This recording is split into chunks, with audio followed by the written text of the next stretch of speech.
Thanks so much, Sarah. As Sarah mentioned, I do work primarily on YouTube, so I'm going to be talking about a lot of the same ideas that Shane and that Matt talked about before, I think really insightfully, but through YouTube as a case in point. Probably also a lot of commonalities with other digital platforms, but really focusing in on YouTube, which is one of our I think, most important platforms for folks who want to build their brand within YouTube. And because I work with YouTube and it's a video platform, like Sarah said, I'm going to be showing a lot of videos here. So I hope that you enjoy that. I found a lot of content from advertisers, from agencies that I found really entertaining, inspiring, educational. And I know you're going to hear a lot of Googlers up here with a lot of things to say. So maybe this will be a nice little break for that, and then we can go on. So the goal of my talk today, and what I hope that you get out of it, is an understanding of what YouTube is like from the audience's perspective, what they're going to YouTube to find, and maybe more importantly, why they're using YouTube in the first place for that need or for that time that they're spending with entertainment. And then knowing that, think about what that means as people who are trying to make content that those YouTube users would want to experience and want to invite into their daily lives, which I think is a really huge challenge, and I'd say it's the fundamental challenge when you're approaching YouTube, even more so than search or some other social platforms. So we'll cut this into three pieces. First, I want to talk about what I call somewhat dramatically the brave new world of video, but I do really feel like it is so unlike all the platforms you probably use otherwise that it's worth that drama. Take a look at what Europe is watching as an example of what user engagement typically looks like on YouTube and what we can learn from that and maybe find an audience that's relevant within that. And then finally, I will be kind of challenging all of us to think like content creators and look at some of the most popular content on YouTube, both from brands, from advertisers, but also from pure born and bred YouTube content creators. And I'll propose a framework for a way that we can think about whether the content we're creating really suits the audience of YouTube and meets that bar for something that people are going to choose to watch rather than be forced to watch. So wanted to start with a data point, which is a study that came out about 12 months ago from Variety, which is the magazine that is like the trade magazine of all things celebrity in the U.S., all the forms of entertainment. And they did this study, I think, not at all expecting the outcome. It was just your typical, like, let's take the pulse on teenagers in America. What celebrities do they like? Who are they looking up to? And they had this startling result, which was totally different this year than in past years, was that YouTube stars, so celebrities that are more or less born and bred on YouTube, they got their start on YouTube, turned out to be by far the most popular. And of the top 9 here, you can see that Smosh, Fine Brothers, PewDiePie, KSI, Ryan Higa, Shane Dawson are the majority of what these teenagers are saying they're inspired by, they look up to, the celebrities that actually matter in their lives, which as someone who works on YouTube, I thought first, well, that's like very good news for our business. It means our platform is really where teenagers care about, where they're going to for content they connect with. But I also thought, whoa, this is a problem because I don't know any of these people. Like, I literally have only heard of 2 of the names up here. So I need to go and educate myself about who these content creators are and why their content means so much to their users. And so I want to do a little mini exercise in that right now by showing you the #1 name up there that's influential with teens, who is Smosh. So here's Smosh in 30 seconds. You can roll the footage here. If you want a piece of that princess ass, it's gonna cost you. I'll pay you in gold coins. All I got to do is to punch this brick. Ah!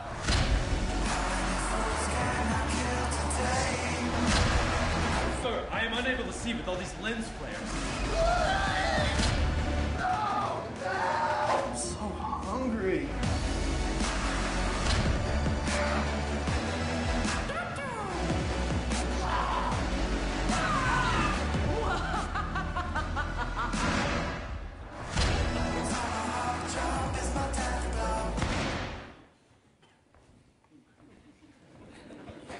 So if you're like me, I kind of thought, like, I'm not sure what to do with that. Like, I don't know if I'm not the audience or or if I'm just too old. But I immediately thought, like, I need to start to dissect, like, what is causing this content creator to have 20 million subscribers, which, by the way, is a lot more than a lot of cable networks in most large countries. And total, over the lifetime of creating content on YouTube, 4.4 billion views. What is it that's making this connect with audiences? And I think that is our job as marketers when we're going into a platform like YouTube that's new, that's evolving. It's kind of that mandate to understand. My take on things like Smosh is that this is incredibly authentic. The people who are watching this are really connecting with their brand and saying, like, this is not a celebrity, that I hold, at a distance, but it's someone that I actually feel like I get to know through their content. And I'll talk through some of those values that may also apply to us as content creators from a branding side. But just to give you a somewhat different look at YouTube content creators, I wanted to look at a really inspiring content creator that, instead of talking to a younger audience like Smosh, talks to moms, which are a huge audience on YouTube. So I wanted to ask you guys, who here is a mom? Do we have moms in the house? Okay, quite a few moms. And also, who here likes Taylor Swift? I thought, based on record sales, I think more than that, actually. But okay.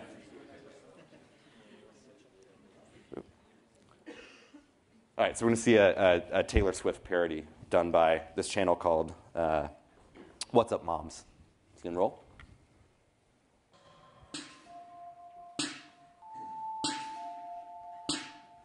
Love to play with Barbie and Ken, but you kept me up till 4 a.m. Laundry, dishes, never ends. I'm so tired and I thought, oh my God, look at that face. You look like you're so awake. Grab your Pepsi, no time to paint. I can make it back just in time for your play date. Cause I can't last forever. Oh, I'm gonna go down in flames. Let's place this order.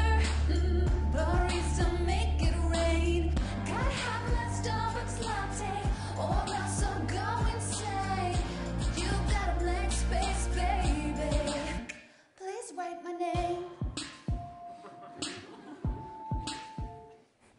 So I thought this was brilliant because I don't know if, listening to Taylor Swift, if you noticed that it sounds like she's saying Starbucks latte at some point, but she's actually saying star-crossed lovers. This capitalized on that thing that was heard in media, and clearly they're working with Starbucks on doing this as a promotion.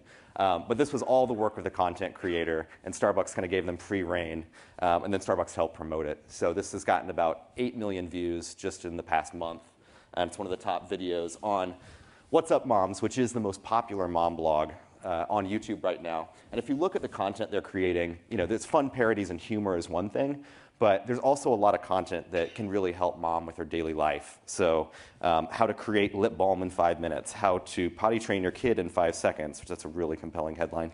Homemade fruit roll-ups, a lot of things that's just either fun or really instructive to moms. And I think you'll find whatever your product category is, you will find a similar community on YouTube, and they're probably doing very interesting, different things like this that relate to your audience. Because if you think about this type of content, this doesn't exist on TV. Maybe in a 30-second segment in the Today Show, but nowhere where moms can go in their spare time to really learn from other moms, be exposed to cool stuff like this. So I think a challenge for us as marketers when we enter a new category and we enter a new platform like YouTube is like to see where those things connect and really do some searches, explore the content on YouTube, and see what's connecting.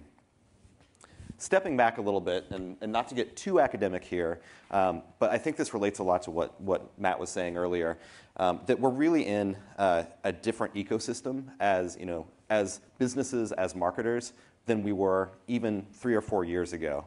And I'll start here at the broadcast age, because I think that's where we developed a lot of our ideas, the 5 Ps and brand marketing.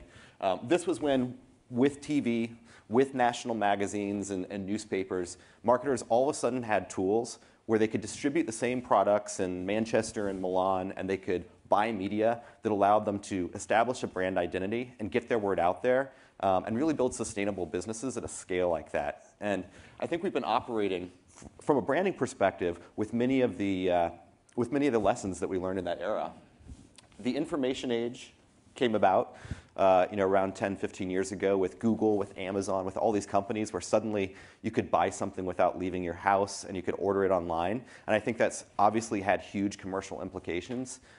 I would argue that not nearly as much as this last change, which has happened only in the last 3 or 4 years with YouTube, Facebook, Twitter, all these social platforms becoming mainstream. And I think this even more so has changed the expectations of consumers about how they expect to be talked to and to engage with marketers. So let's dig a little deeper there. I mean, just in terms of the technology itself, the way that users are interacting with screens is really changing.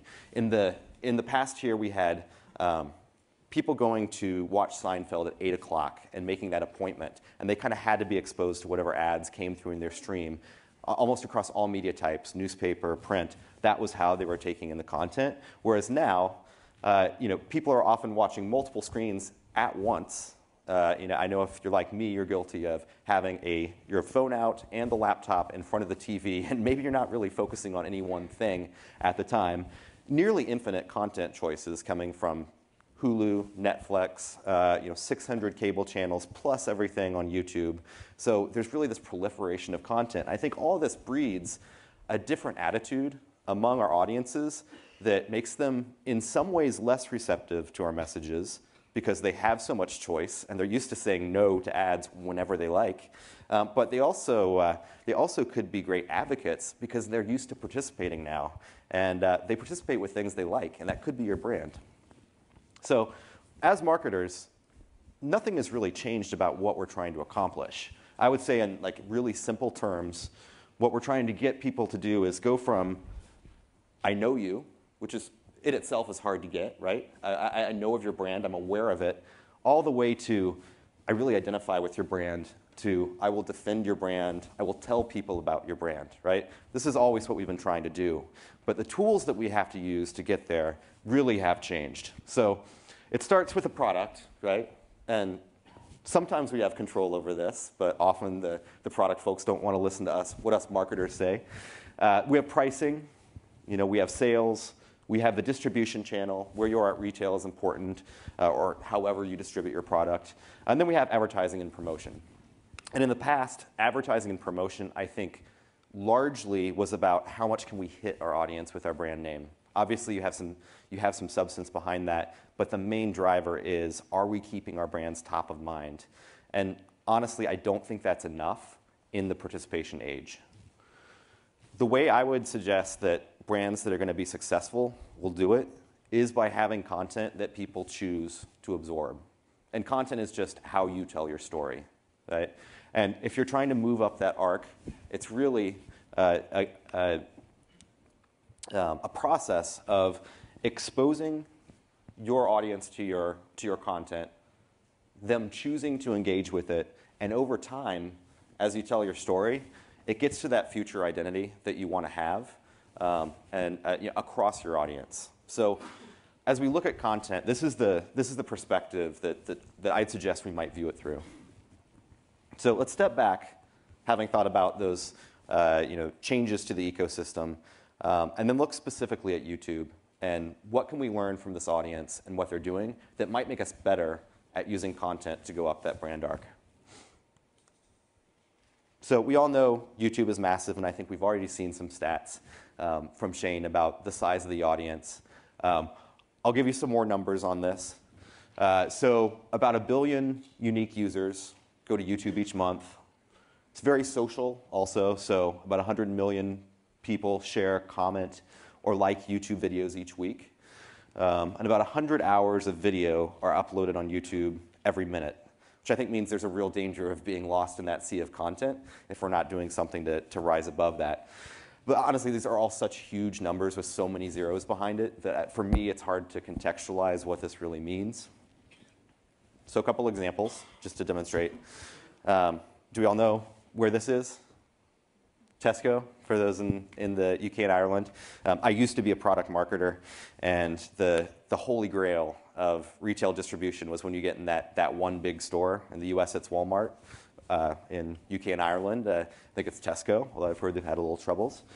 Still, this is where if you get your product there, it's such a big retail footprint that your product is very accessible. Your brand is very accessible to customers.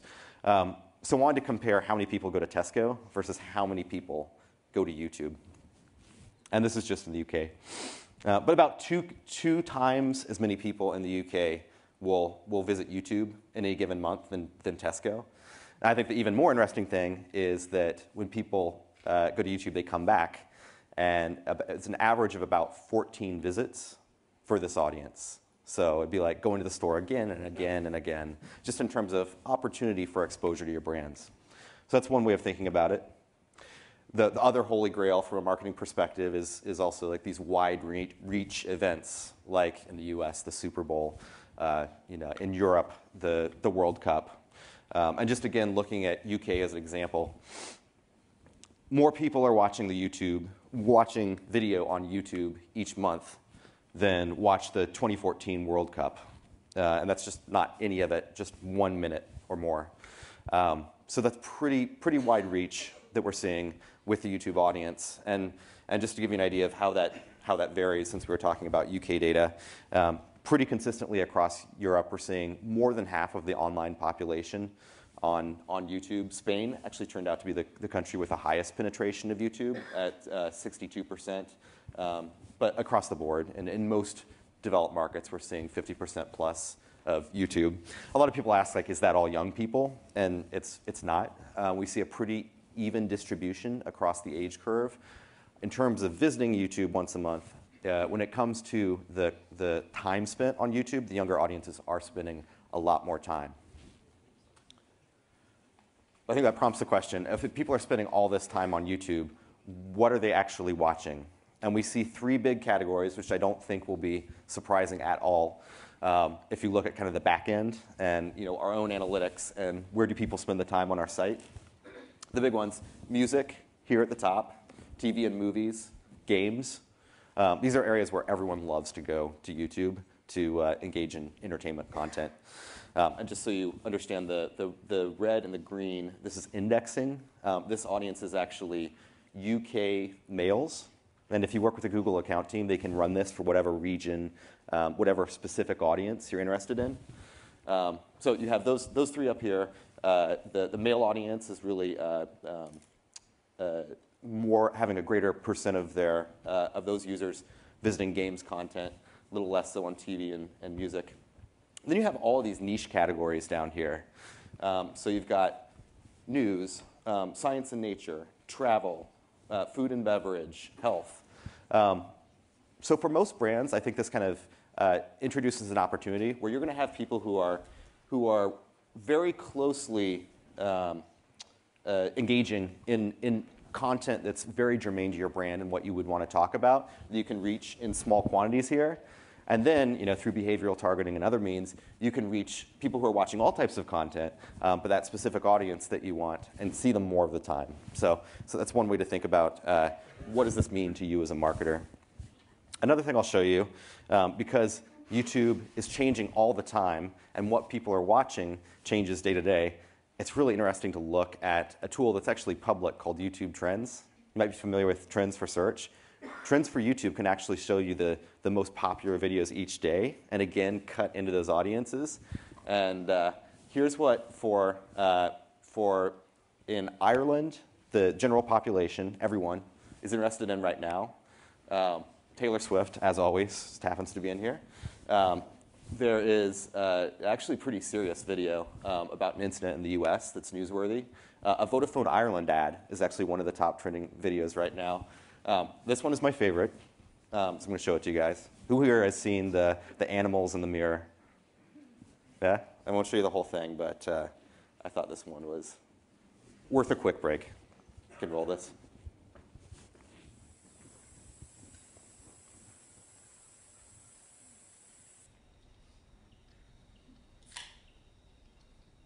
They pretty much just put a mirror in the middle of the forest and saw what happened.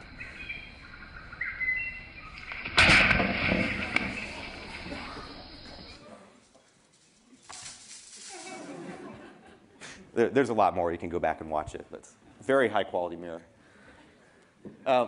Meanwhile, while people are watching all this content on YouTube, and we spoke about the multiple screens, they tend to be doing a lot of other things at the same time, which is, again, an opportunity and a challenge for us as creators of content. Shopping, eating, using other social media, watching TV, researching products. I mean, the good news here is that a lot of these moments they're doing while they're engaged with their phone or their device on YouTube are probably relevant to your brand, and you can tap into that. Great when someone's shopping online or researching products to be able to present them a video. The bad news is they're going to be pretty distracted, so your content has to break through all of that. So that's probably a good transition to the final section I want to talk about, which is how to think more like a content creator, which I guess begs the question, what's the difference between an advertisement and content? So I think the answer to this is pretty simple. And it's a question that's been answered for a long time. This is a quote from back in the 60s, the Mad Men era. The real fact of the matter is that nobody reads ads. People read what interests them, and sometimes it's an ad, right? Obvious. But I think that's becoming more and more important as our technologies, proliferation of media and advertising itself is making it easier and easier for people to tune out ads. And that's something we've very much taken to heart at Google. And we believe that this trend is not something that's going to change. People are going to be more and more in control of their content that they're being exposed to. And we need to acknowledge that because pure impressions don't matter unless there's engagement. And engagement's harder to get, right? So we want to give users choice, just as they do in Google search, and give them the option to engage with content when it matters to them, and to say, no thanks, I really wanted to watch that video of the gorilla in the mirror, and not now. So as a result, our main ad format on YouTube is called TrueView, and you've probably seen it. It's the skippable ad format. So if you see skip ad, that's TrueView. When advertisers use that ad format, about 4 out of 5 of users, on average, exposed to the ad, skip it. And you might say, well, Google, that doesn't sound like a very good business model.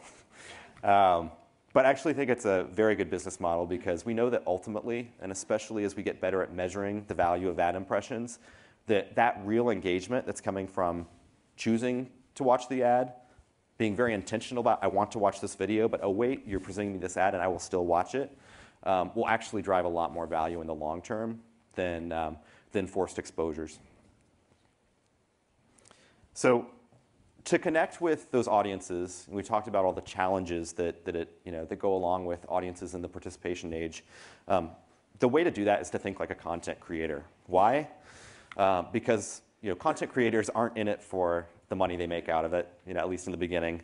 When they're thinking about a video, they're like, will this reach an audience and will it matter to the audience? And as an advertiser, sometimes we forget about that. We say like, oh, I want this to really bring to life my value proposition or my beautiful product.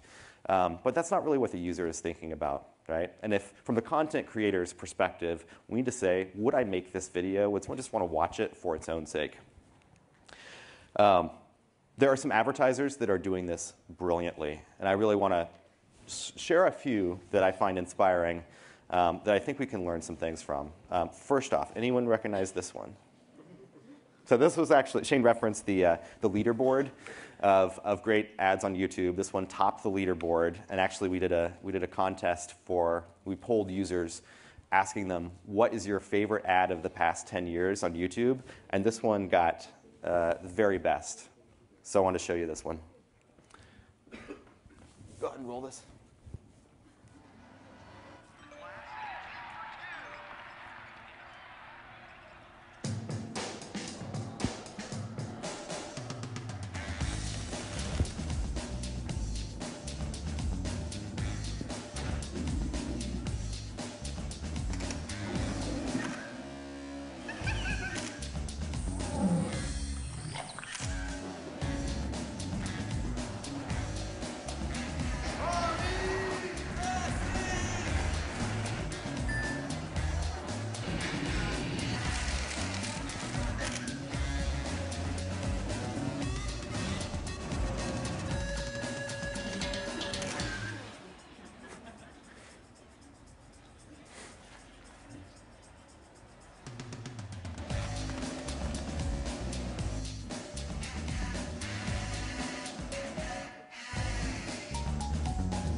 So why would people want to watch that?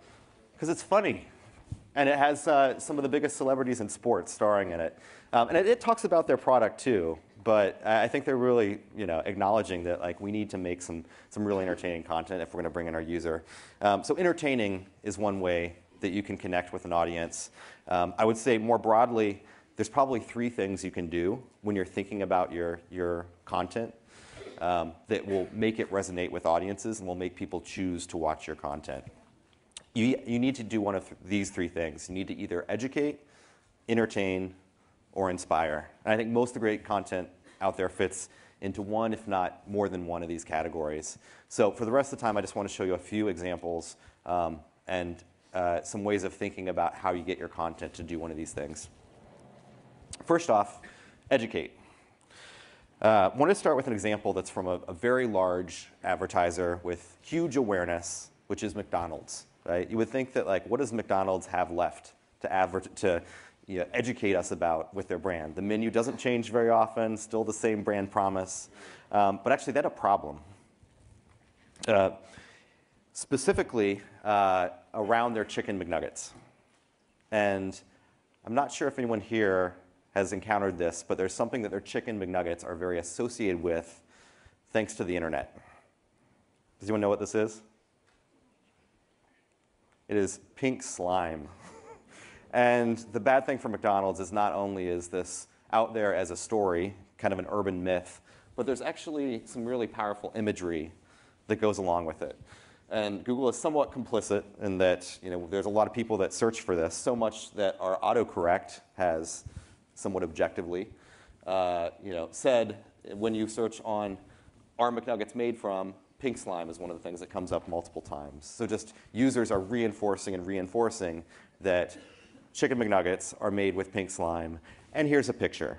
So the way that McDonald's chose to handle this, I think, is really courageous and really unusual and authentic for a brand so big. So I want to show you the campaign. This was actually developed out of Google Canada to address this problem. You can roll. All right, I'm going to show you a picture. Here, give me that picture.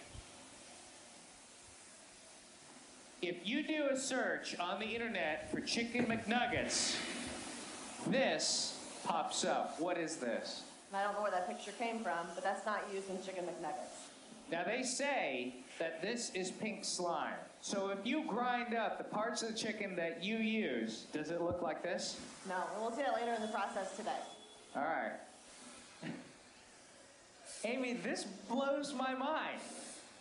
I mean, there are multiple lines of people making cuts on the chicken, just like you would at home or just like a butcher would. Absolutely. Okay. So not what you normally get when you're looking at a commercial for a restaurant chain. Right? Those chains, the chickens hanging there weren't beautiful, but they really authentically answered the question of what's going on there. People responded really well to this video. It got about 8 million views. They had a pretty robust distribution strategy behind it. What I thought was really impressive is it changed perceptions. So we worked with McDonald's on executing a study of the Canadian viewers who were exposed to this video and chose to watch it versus those that didn't. And they got double-digit numbers for all of these key metrics that they were hoping to lift, such as McDonald's is a company I trust, good quality food, good quality ingredients. I think all of this had a lot to do with the way they shot that ad. And if this would have looked like a typical commercial, I don't think they would have seen any of this lift.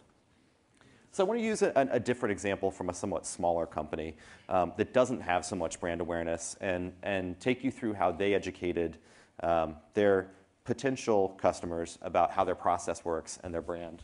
So this is Warby Parker. It's primarily a US-based brand right now, but what they do is they sell eyeglasses online. And you can actually order end-to-end your prescription eyeglasses or sunglasses from them. Which is very cool. It's very affordable. They have hip styles, a really great aesthetic. But this is very different than what consumers are used to. They're used to going to their eyeglass retailer and having them made there and getting to try it on. So think about all those barriers and how they're addressing that in this ad. And then also think about what are they doing to relate to their audience that's not about their product. You can roll. This man needs glasses. He has very high standards and articulate tastes. Boutiques are expensive and have left him disappointed. And with discount retailers, the results are unpredictable. So he's trying Warby Parker. The virtual try-on tool gives him recommendations to fit his face. And with the home try-on program, he gets 5 pairs shipped to his home for free.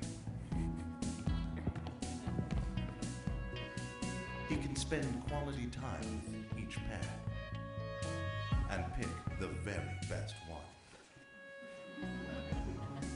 The vintage-inspired frames are handsome and well-built.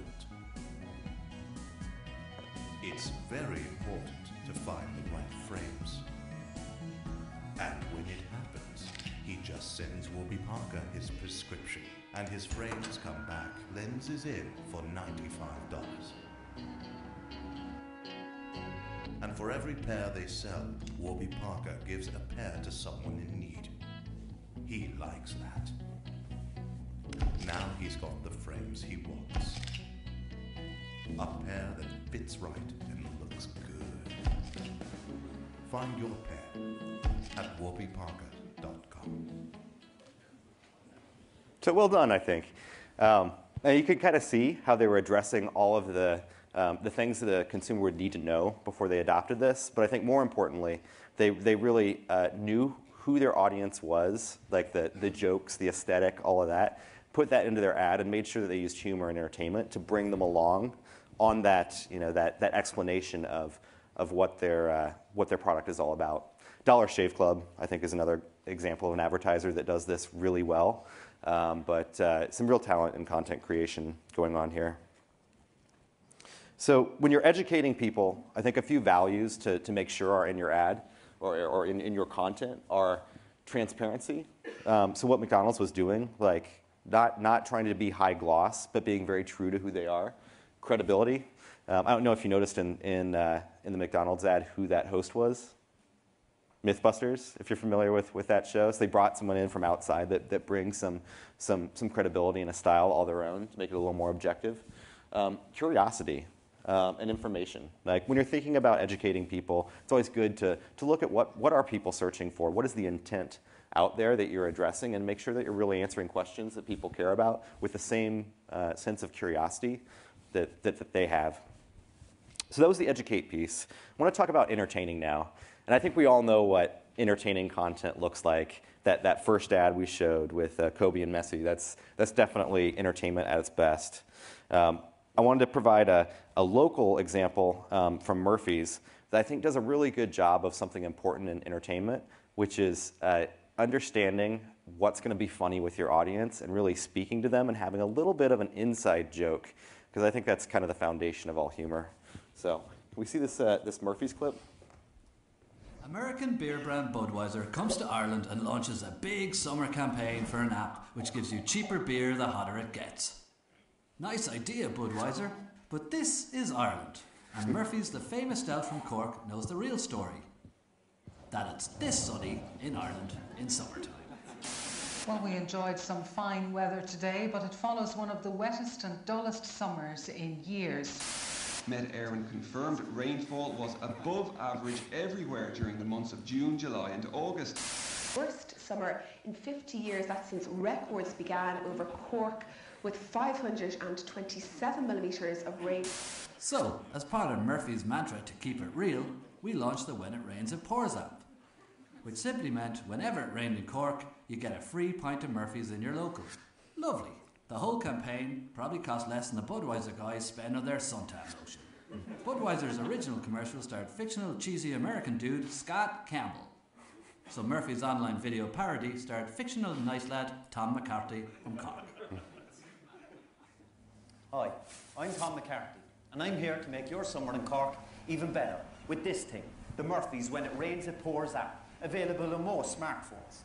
You see, we all know it's supposed to be sunny in summer, but this is Cork. Sure, it was only bucketing down there for the last few months. But the good news is, with this thing, when the lads in the Met Éireann office tell us it's been lashing, anywhere in Cork, you'll get your pint of Murphy's for free in your local. So download the app, check for daily updates, and enjoy your free pint. Murphy's. When it rains, it pours. So, clearly one of the best tropes of YouTube, the parody video brought to life here. But I think like the kind of awareness of their market and who they are and speaking to that really brought this entertainment home for Murphy's. So when we're thinking about entertainment, the important elements that we want to consider, is it intriguing? Is it suspenseful? Sometimes you have to hold out the punchline for a little bit. Is it fun? Is it clever? So all elements if you want to create a entertaining piece of content. So then finally I want to talk about inspiring. And I think we all know when inspiration is done well on a platform like YouTube, it really works, right? The Dove stories are especially a good example of this. One of the things that YouTube does allow you is long-form content to really tell your story. So I'll show an example, and this was actually, Matt had mentioned this before as well, but this is from Always and their campaign. And they did this for the Super Bowl, but I want to show you the long-form version and how they tell that story. And I think you could argue that this doesn't have a very close connection to their product, but when you actually think behind it, they're talking about their audience in a really authentic way, and a way that really shows their understanding and caring about that audience. So I wanted to show you this campaign. Roll it.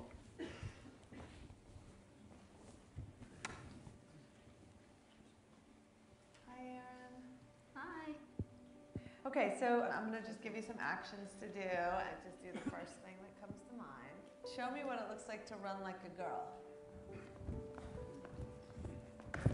Looks like hair.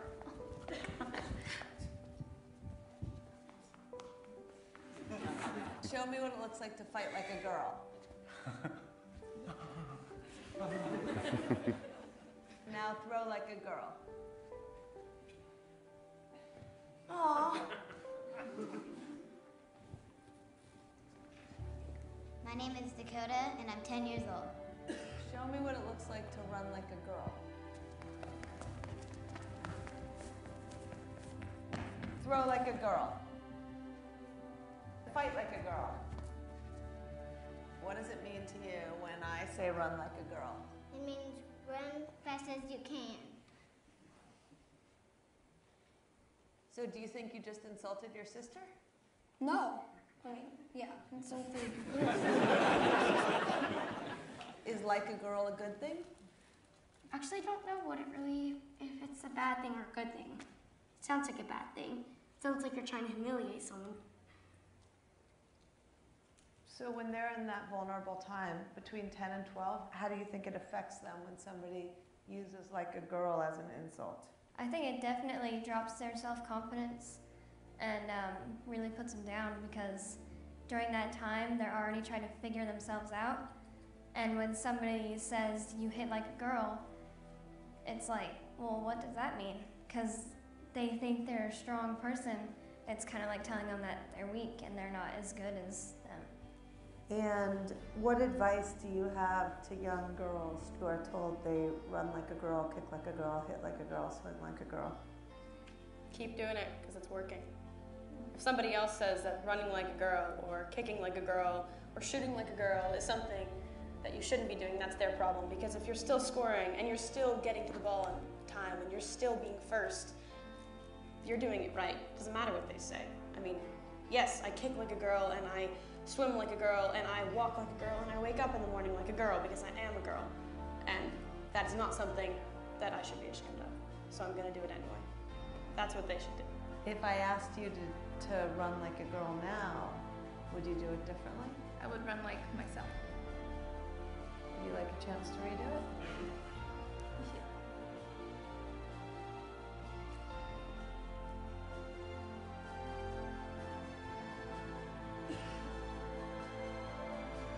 Why can't run like a girl also mean win the race?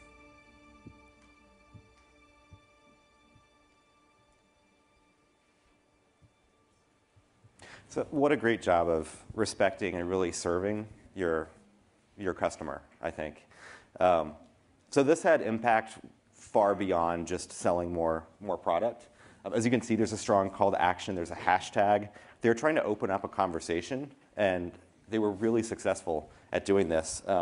Just a month ago when I was putting some of this together, I did a search on Twitter on the hashtag #LikeAGirl and found such diverse groups that identified with this and continued to use that to get this idea across. So it was a convention for women in meteorology that were using this hashtag because they found it so powerful. There was in the U.S. in the Library of Congress. There's a Women's History Month, and here's someone from the 1900s they're running an exhibit on, and they're again going back to this hashtag. So I think for those people who associate this back with always, what a powerful thing to associate yourself with.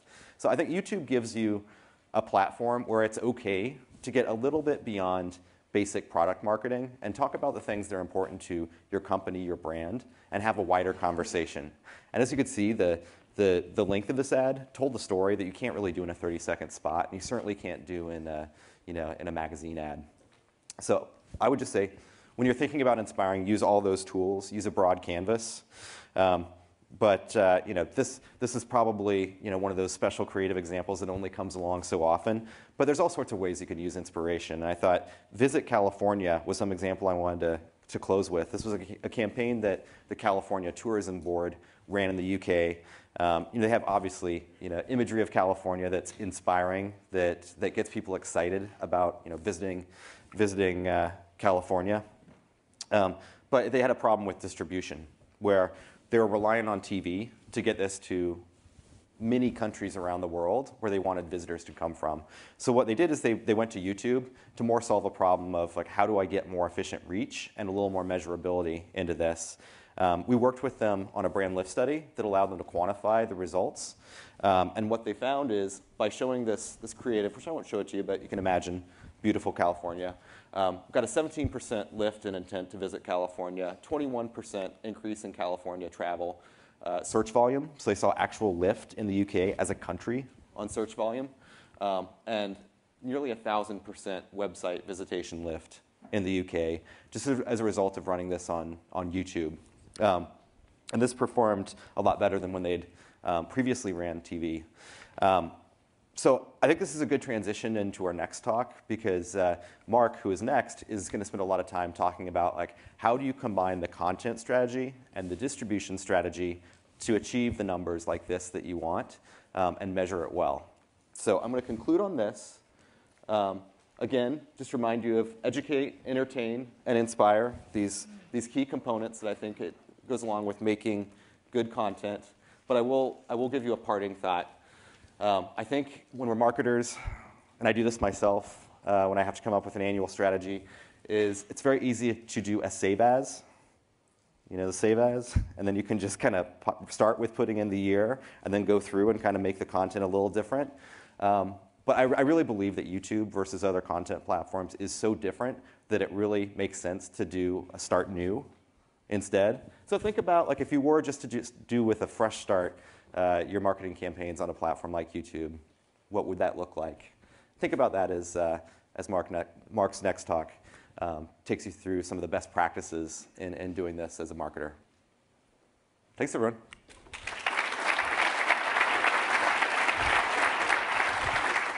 Yes, middle seat's open. They look so non-judgmental. I don't trust that. No shame in running half a half marathon.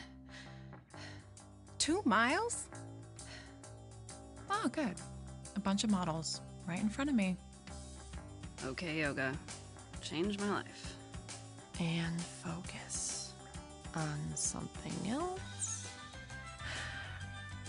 Why are there so many mirrors? Don't mind me over here with my little baby weights, baby arms. What am I even doing? This is actually weirdly motivating. I love running. It's really fun. Exercise reduces stress. Steady. I got this. Oh, I can't. Almost there. I can't. Breathe. I can't. I did it.